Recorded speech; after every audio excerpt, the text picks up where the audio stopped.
السلام عليكم، عاملين ايه؟ اخباركم ايه؟ بحمر مكرونه.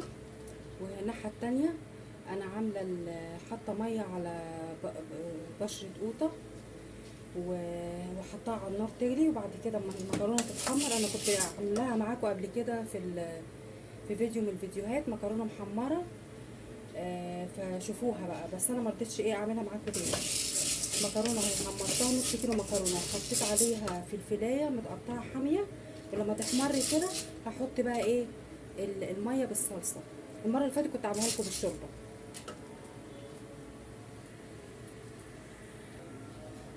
اهي، بحطها بقى.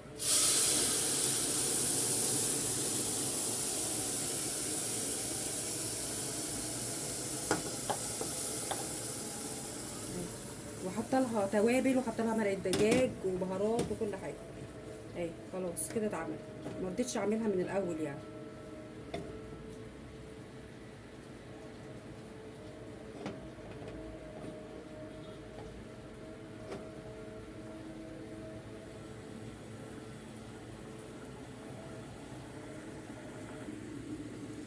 جبنا طاسه، حطينا فيها زيت يعني حبه حلوين، مش حبه صغيره، عشان الكبده هنعمل كبده اللي هي مكعبات بالثومه كده، وهتشوف انا هعملها ازاي.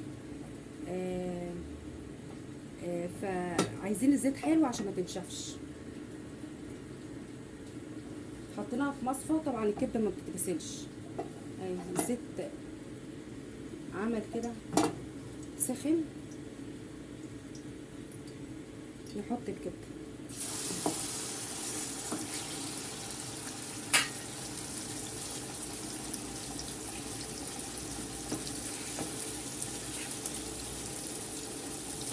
ودي المكرونه،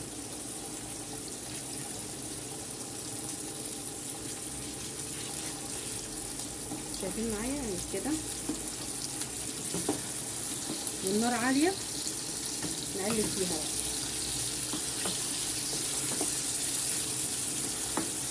الدنيا حر وعايزين حاجه خفيفه، سندوتشات بقى جنبيها مكرونه، اي حاجه من الحاجات دي.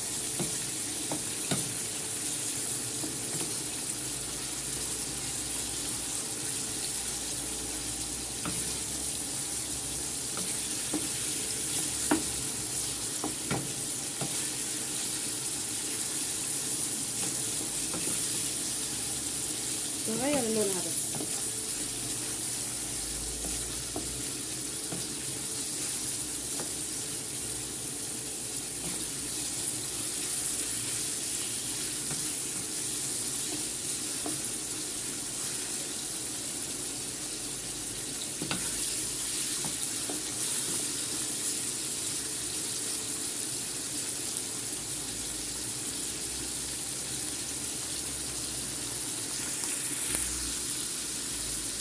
كده لونها اتغير اهو. نحط الثوم بالفلفل، انا دقه فلفل والثوم كان مهروس عندي. طبعا حطيت فيها بهارات، وحطيت فيها فلفل اسود وحبه ملح صغيره. واحنا بنعمل الكبده نشوف المكرونه لسه شويه، نوطي عليها بقى ونقلب فيها بقى. نحط اي حاجه.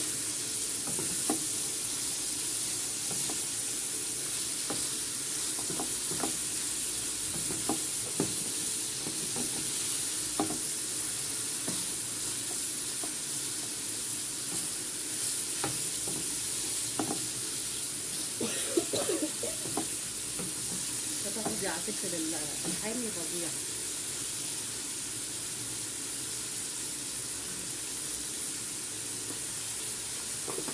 نقطع المكرونه بقى.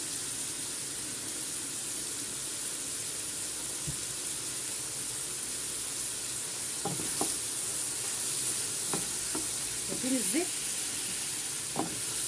حلو يعني فيها عشان ما تنشفش.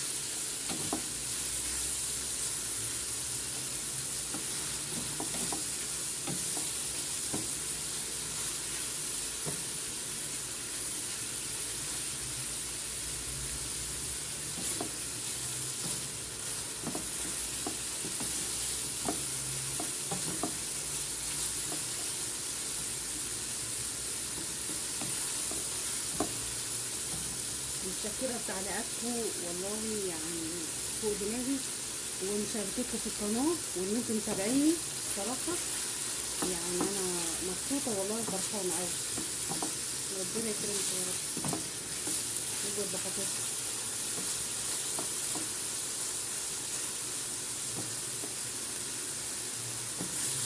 طبعا كلنا عايزين ايه، نخش المطبخ نطلع بايه 5 دقايق اكل.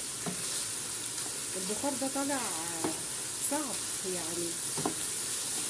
عايزين حاجه سهله بسرعه بسرعه.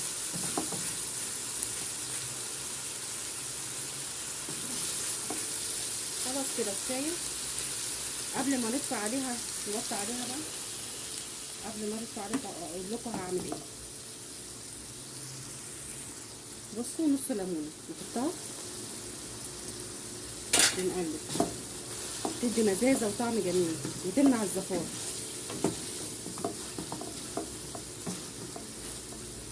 ونطفي عليه. خلاص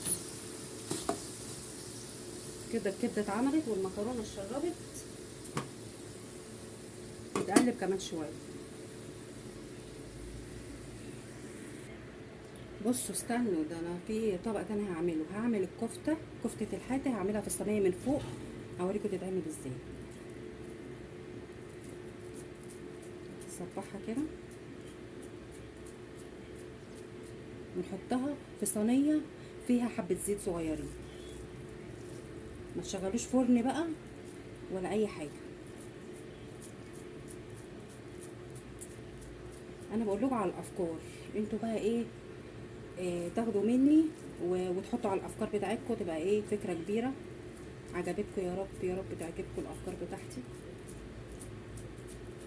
ايه، صباحها كده بنخليها ايه، نشف، مفتوحه من جوه، مهويه.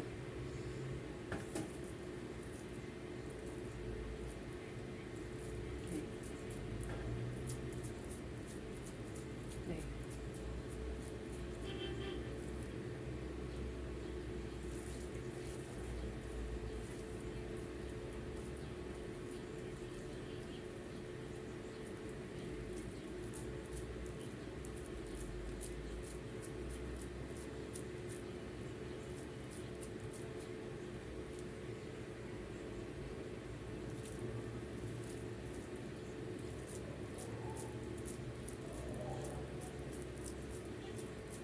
نحطها من فوق وشوفوا بعد كده ايه، مش هتاخد اي حاجه على النار.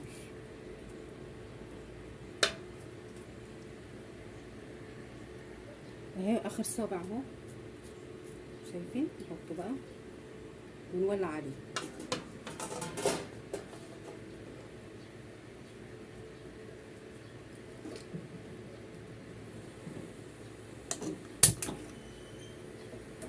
ولعنا عليه اهو، شايفين؟ ولعنا عليه واحنا حاطين له زيت من تحت. هنغطي بقى عليه دلوقتي. بصوا عملت ازاي اهي. هي بقى هتنزل كل اللي فيها. هنغطي عليها دلوقتي. انا قلت اوريكم المكرونه.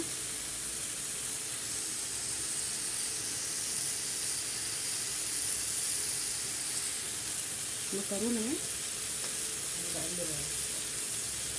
5 دقايق وهنزلها من الثلاجه. خلاص استنى.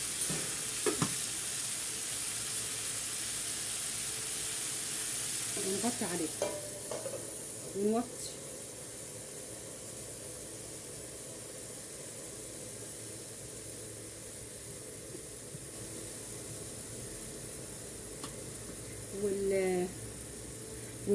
والكبده احنا عملناها ما خدتش 5 دقايق، والكفته اهي والمكرونه.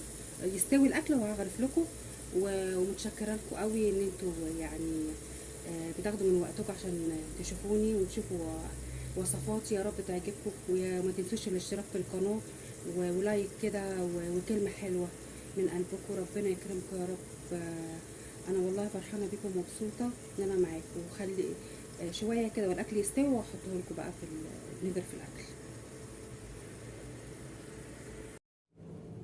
ودي كانت اكلتنا النهارده، مكرونه محمره وكبده اهي.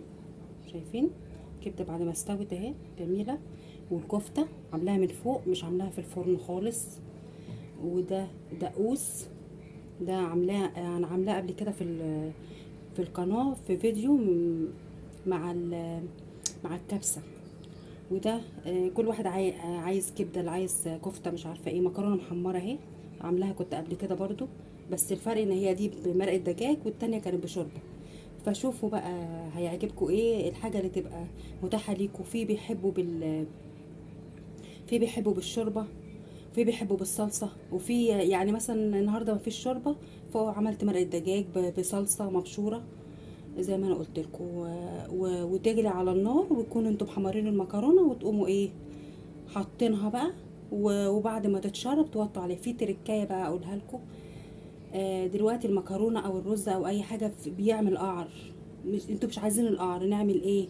وهو خلاص هننزله، نحط حبه ميه صغيرين من الحنفيه ونطفي عليه ونسيبه ونقلبه بقى. بعد كده هنلاقي مفيش قعر خالص، علشان يعني حرام الحاجات دي بتترمي. يا رب الاكل النهارده يكون عجبكم، وما تنسوش تشتركوا في القناه. ولو عجبكم الاكل اكتبوا لي كلمه حلوه، اكتبوا يعني جربتوها فيها ايه بتاع مش عارفه ايه كده. فانا متشكره لكم قوي. ولما تعملوها كده افتكروني بكلمه حلوه. يلا، سلام عليكم. سلام.